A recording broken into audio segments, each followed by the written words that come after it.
Presiden Prabowo sentil, teknik akal-akalan saya tahu. Ini sesama sopir bis kota tidak boleh saling mendahului.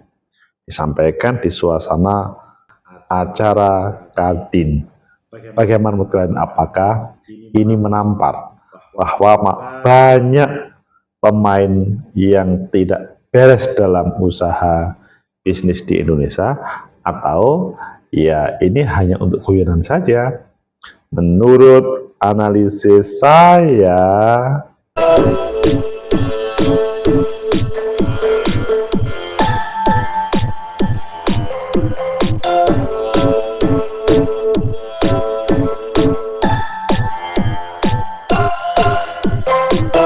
Assalamualaikum warahmatullahi wabarakatuh. Salam sejahtera untuk kita semua. Pecinta masyarakat negeri, tegakkan kebenaran, lawan ketidakadilan.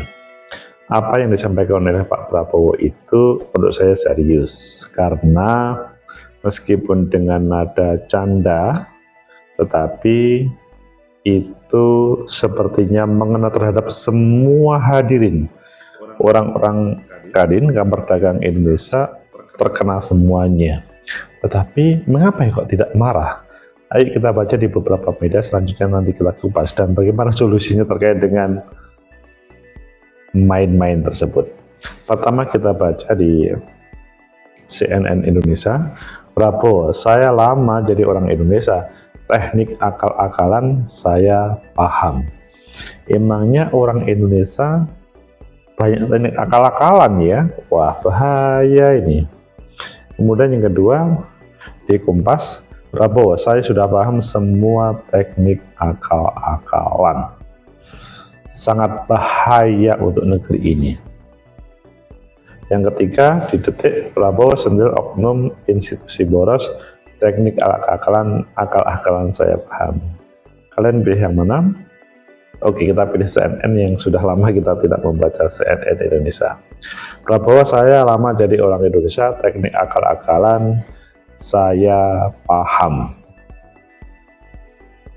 Jakarta, CNN Indonesia, Presiden Prabowo Subianto mengultimatum pihak yang mencoba untuk mengakali dan memainkan anggaran. Oh, ini hubungannya dengan APBN, APBD, ataupun bahkan internal.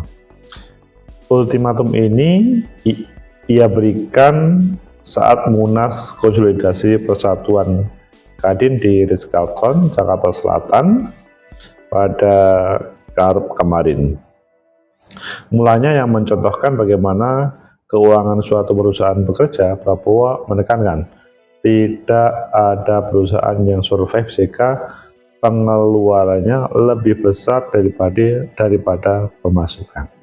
Ya otomatis ini secara akal sehat pasti akan diamini semuanya. Oleh karena itu, sang kepala negara bertekad untuk mengelola pemerintahan dengan efisien.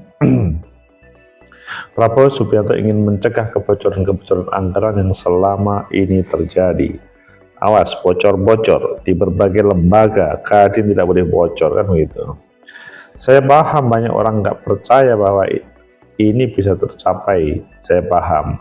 Saya paham bahwa setiap organisasi, institusi, apalagi yang sudah terbiasa bertahun-tahun dengan praktek-praktek tidak efisien dan pemborosan, akan berusaha untuk mengakal-akali pimpinan. Wow, bahaya ini budaya mana ini? Saudara-saudara, sudah saya katakan berkali-kali, saya sudah lama jadi orang Indonesia. Teknik akal-akalan itu saya semua paham. Pria yang juga ketua umum Partai Gerindra, bahasanya CNN, pria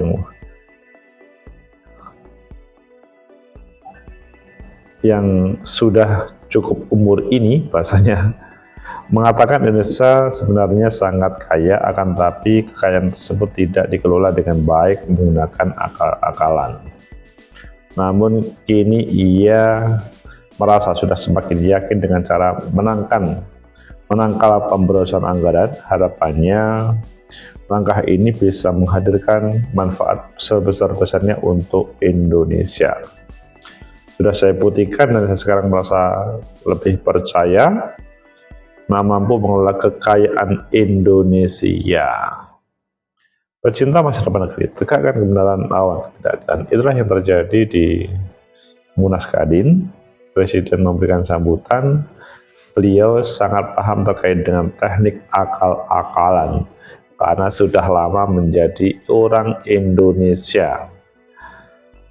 Bagaimana menurut kalian, apakah ini adalah yang sebenarnya atau sebuah sindiran yang sarkasme terhadap para pelaku usaha, lebih khusus yang terkait dengan keuangan negara, mengakali pimpinan? Bagaimana menurut kalian? Menurut analisis saya, pertama, bahwa yang disampaikan oleh Pak Prabowo itu adalah pernyataan yang serius.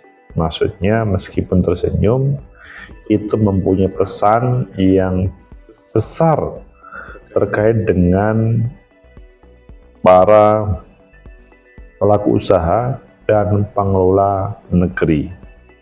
Mengapa? Karena sebagian dari mereka, lebih khusus adalah sebagian besar, itu mengakali keuangan negara demi kepentingannya, mengakali kepentingan sebuah lembaga, mengakali para pemimpinnya. Ini kan membahayakan ya. Nah, tentunya Pak Prabowo menyampaikan ini adalah sekali lagi secara terlihat guyon, tersenyum, tapi mempunyai pesan yang serius. Apalagi yang di hadapan Pak Presiden waktu itu adalah Kadin, Kamar Dagang Indonesia, yang barusan konflik serius. Ini secara tidak langsung mempunyai pesan terhadap semuanya, bahwa Kamar Dagang dan semuanya jangan akal-akalan. Karena Pak Prabowo sudah paham. Kemudian yang kedua, sudah begitu mendalamkah penyakit yang ada Indonesia, akal-akalan ini? Kalau menurut saya, ini berangkat dari refleksi Pak Presiden Prabowo selama ini sebagai orang yang terlibat dalam pemerintahan ataupun melihat berbagai fenomena yang mengerikan terkait dengan keuangan negara. Sehingga kalau ini masih terjadi dengan sindiran sarkasme, ya seakan-akan Presiden tidak dianggap. Kan tidak mungkin Pak Presiden marah-marah atau mengeluarkan pernyataan yang tidak mengenakan hati. Akan lebih bisa diterima dengan guyonan, tapi dengan sindiran yang sarkasme. Sehingga harapannya ini adalah bisa mengubah berbagai praktek yang akal-akalan dari Kadin, Kamar Dagang Indonesia, di semua level Kadin. Kemudian yang ketiga, apakah ini bisa hilang dari budaya negatif di Indonesia? Menurut saya bisa. Dengan cara ada sebuah kekuatan untuk melawannya. Berawal dari melawan diri sendiri. Memang ada sebagian yang mempertanyakan, seriuskah Pak Prabowo sebagai presiden? Dahulu kalau ngomong tentang korupsi, pada waktu sebelum dilantik, itu seakan-akan melakukan perlawanan serius, tapi pada kesempatan kemarin akan memberi pengampunan. Ini kan menjadi orang, ini gimana Pak Prabowo? Tetapi ketika dihubungkan, saya sudah paham semua teknik akal-akalan di hadapan Kadin, ya ngomongnya tidak terlalu serius, tapi substansinya serius, pesannya serius. Pecinta masa depan negeri, tegakkan kebenaran lawan ketidakadilan.